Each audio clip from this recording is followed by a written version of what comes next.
A renda fixa é o investimento mais famoso que existe no Brasil. O Brasil ele é conhecido internacionalmente como o país dos juros altos, por conta de dois motivos principais. O primeiro deles é porque o Brasil é um país emergente. Ele se enquadra ali na categoria de nem países desenvolvidos, nem tão subdesenvolvidos assim. Está ali no meio do caminho, digamos assim.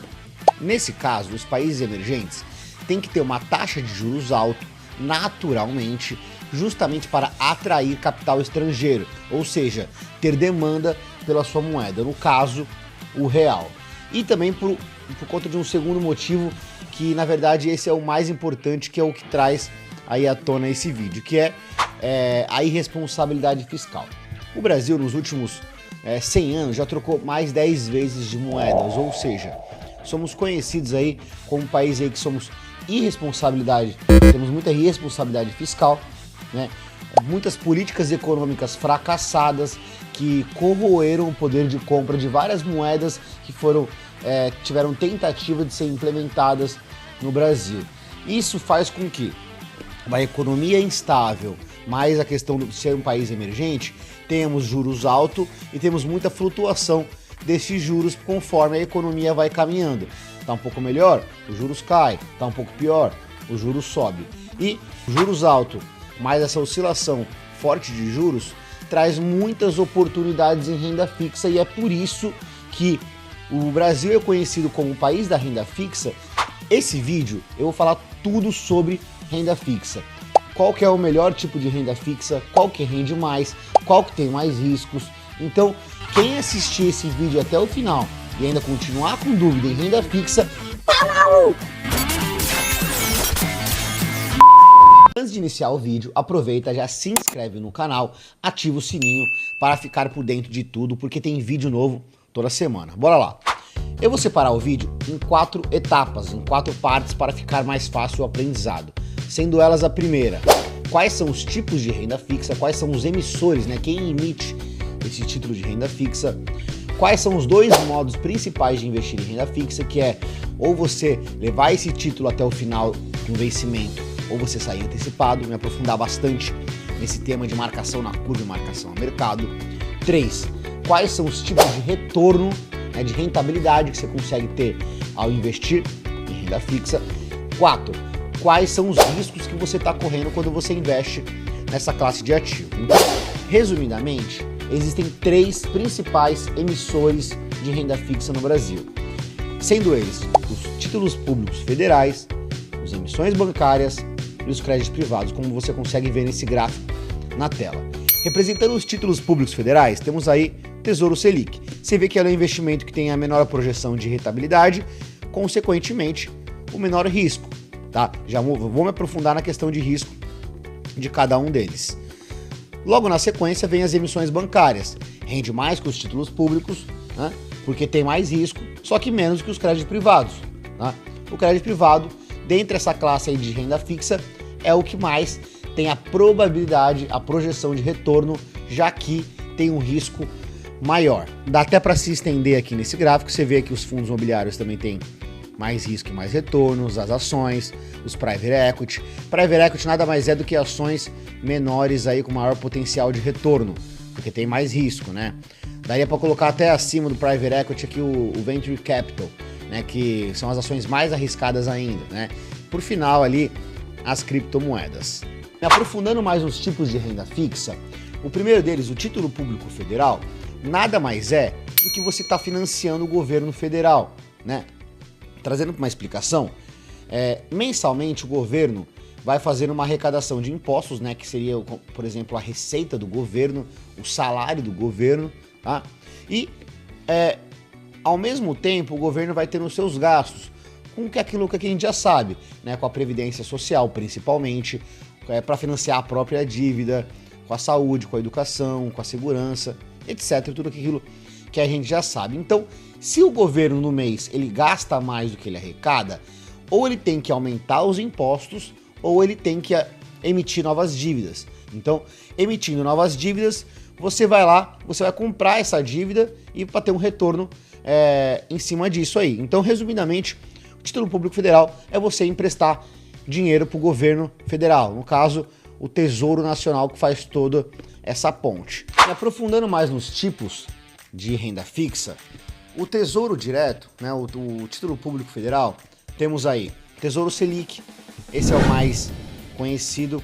Eu vou me aprofundar bastante nisso na parte de retornos, mas temos Tesouro Selic, né, você pode ver como LFT, temos as NTNBs, que são os atrelados à inflação, temos as LTNs, que são os títulos pré-fixados, tá? Se você comprar esses títulos pelo Tesouro Direto, vai estar justamente com os nomes do retorno, que é no caso os atrelados à inflação, né, os pré-fixados, tá?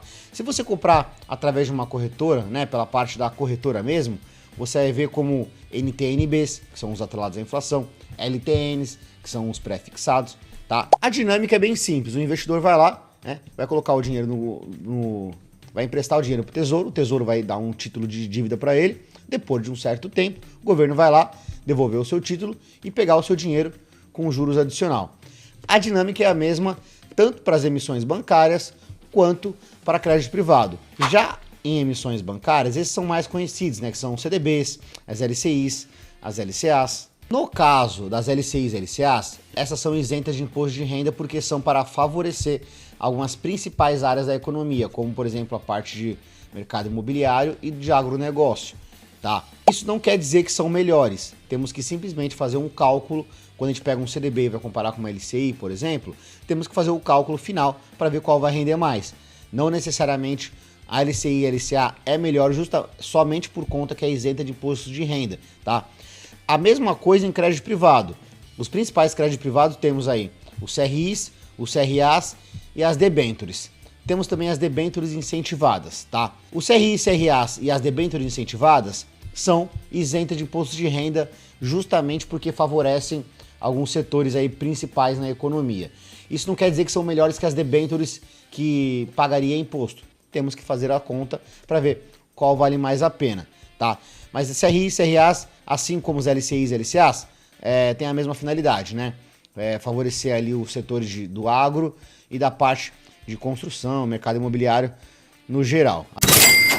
Entrando aqui na parte 2 do vídeo, que é quais são os dois modos de se investir em renda fixa, temos aí o primeiro, que é o investidor levar esse título até o final, até o vencimento, tá? Nesse caso não tem muito segredo, o único risco que ele está correndo aqui é o risco de crédito, que é da empresa não falir, né, que você está emprestando dinheiro, né? Então você vai ter o seu retorno acordado. Então se você pegou um título lá de 10% da empresa para vencer em 10 anos, você vai receber 10% ao ano em cima do seu investimento, né, ao final, né, ao vencimento desse título.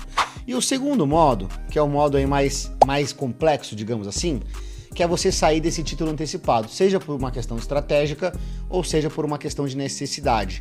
Nesse caso, temos algumas questões aqui. Eu coloquei dois gráficos na tela, que é marcação na curva e marcação a mercado. A diferença deles, são o mesmo título aqui, tá bom, pessoal? Você vai ver que aqui no vencimento, ele é igual, ó, um título que o cara colocou aqui uns R$1.000, o vencimento tinha aí uns 7.500, no final é a mesma coisa. Só que sair antecipado depende muito do mercado, que é esse gráfico amarelo. Então, a saída antecipada do título entra mais dois riscos aí, fora o risco de crédito, que é o risco de liquidez, que é você ter alguém para recomprar esse título, não um investidor terceiro, ou o risco de mercado, que é a própria flutuação de preço que eu vou explicar agora. Então, digamos que o investidor vai lá, vai comprar um título pagando 10%, tá? Vai colocar R$1.000 pagando 10%, o investimento ele vence daqui a 10 anos. Depois de um ano, o investimento vai ter rendido aí R$100, 10% em cima de R$1.000, R$100. Essa é a marcação na curva. A marcação na curva vai estar aqui ó, em 1.100, tá? O investidor que vai levar até o vencimento, não importa, né? Ele não tem nem que se preocupar com isso. Ele basicamente tem que só se preocupar com o risco de crédito dessa empresa. O investidor que vai sair antecipado, ele vai depender de alguns fatores se ele vai sair no meio do caminho. Entrando no exemplo novamente, 10% em cima de R$1.000, temos aí, se esse mesmo título aí no mercado tiver aí pagando mais, tiver aí pagando agora 12%, 13%, o mesmo título, esse cara vai ter um deságio. Então ele estava em 1.100, ele vai sair lá, sei lá, com 1.050, ou às vezes até perda do capital, R$ 950, não sei, tem algumas variáveis aqui, eu quero explicar mais a dinâmica. Então ele vai ter um deságio, por quê? Se no mercado estão pagando mais pelo mesmo título, não faz sentido o mercado pagar o que rendeu o título dele, né? Vai ter um decréscimo, né? Ele vai ter um deságio, ele vai ter uma perda de rentabilidade que pode até correr o dinheiro principal desse cara, tá? A mesma coisa ao contrário, que é o ágio, né? Voltando para o mesmo exemplo, depois de um ano, esse mesmo título de 10%, agora no mercado está pagando menos, né?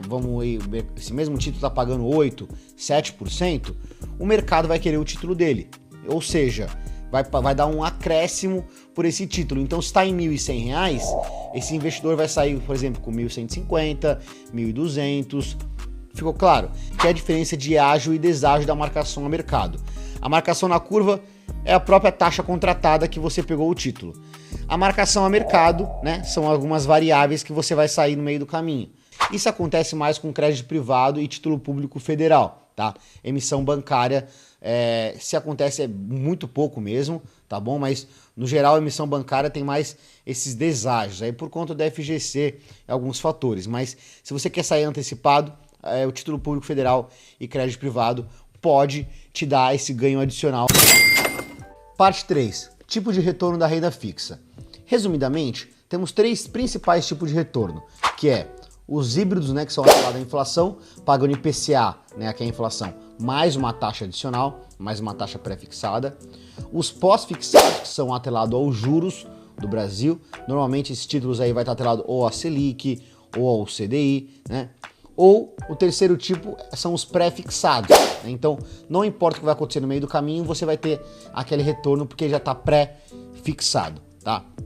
No caso da renda do pós-fixado e do IPCA+, eu gosto de utilizar uma frase que é: a renda fixa não é fixa. Então, embora você vai saber, voltando no exemplo anterior, que é você levar o título até o vencimento, você sabe quanto que ele vai render, mas não sabe. Como assim?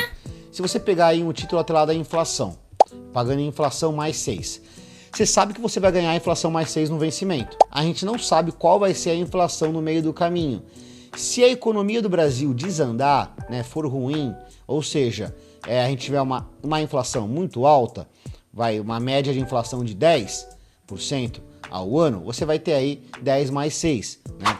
Se a inflação no Brasil estiver bem controladinha, na meta do Banco Central, hoje está na meta do Banco Central em torno de 3% ao ano, podendo aí variar de 1,5% a 4,5%, mas digamos que o Brasil manteve a sua meta de inflação em 3% ao ano. 3 mais 6 é 9, então você vê, o mesmo título pagando a mesma taxa de IPCA mais 6, variou aí de 9% a 16%. Então, é isso, a renda fixa não é fixa no final das contas. Isso acontece também com os pós-fixados. Um título pagando aí 110% do CDI, se na média o CDI foi 10%, você vai ganhar 11%. Né? Se na média o CDI foi 5%, você vai ganhar 5,5% ao ano. Então, é isso. O retorno pós-fixado e o híbrido, né, que são atrelados à inflação, você não sabe o retorno, embora você sabe qual é a taxa contratada. O único tipo de investimento em renda fixa que você vai saber o retorno de fato é o título pré-fixado, em que você já vai saber, assim que você entrar no título, você vai saber quanto que ele vai render. Por exemplo, vai pegar um título pagando 10% ao ano, você vai ganhar 10% ao ano, não importa o que aconteça, né?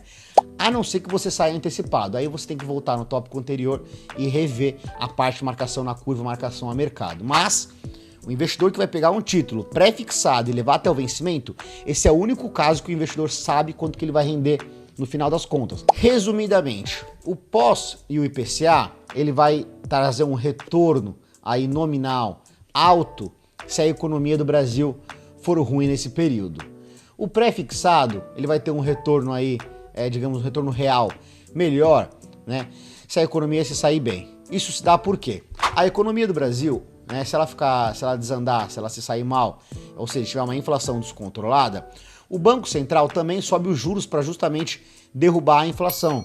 né, os juros altos, é mais caro, por exemplo, para as empresas pegar um crédito, abrir nova fábrica, né? Então vai fazer o dinheiro circular menos na economia, vai fazer as pessoas comprarem, desestimular a pessoa a comprar um carro novo, financiado, ou uma casa nova. Então, porque o juros está muito alto.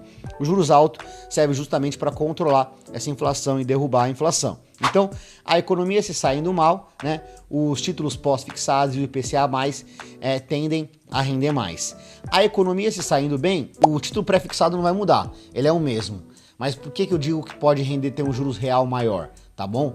Porque a inflação vai estar controlada, vai estar aí na meta do Banco Central em torno de 3.